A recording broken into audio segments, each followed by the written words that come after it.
इथं पाहायला गेलं तर आपण गोडमध्ये एंट्री बनवलेली आहे. इथं आपण गोडमध्ये एंट्री केली आहे.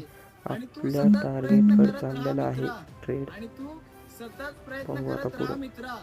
जे जळणारे आहेत ना ते तुझ्या यशासमोर नक्कीच झुकले पाहिजेत.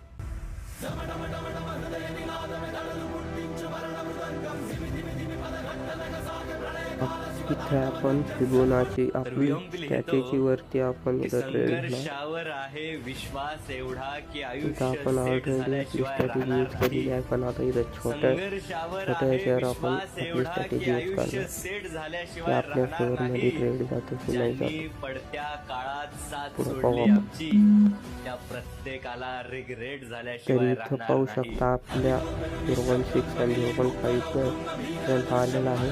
इथं आपल्याला भेटू शकतो रेजिस्टन्स. इथून मार्केट खाली जाऊ शकतो. भावा, आपला एक दिवस टार्गेट आहे स्वतःला बसून 0.3 सांगशील की कठीण आणि होतं 0.2. पण करून दाखवलं. तर आपण इथपर्यंत घेऊ शकतो. आपण तिथं मार्क करून ठेवू.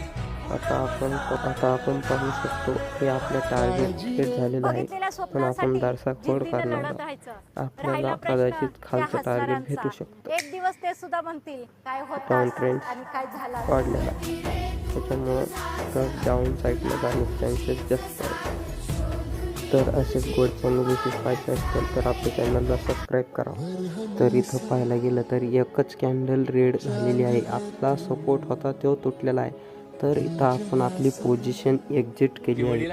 आपण आपली पोझिशन एक्झिट करून आता इथं बाहेर निघालो. गोडची एक्झिट झालेली आहे.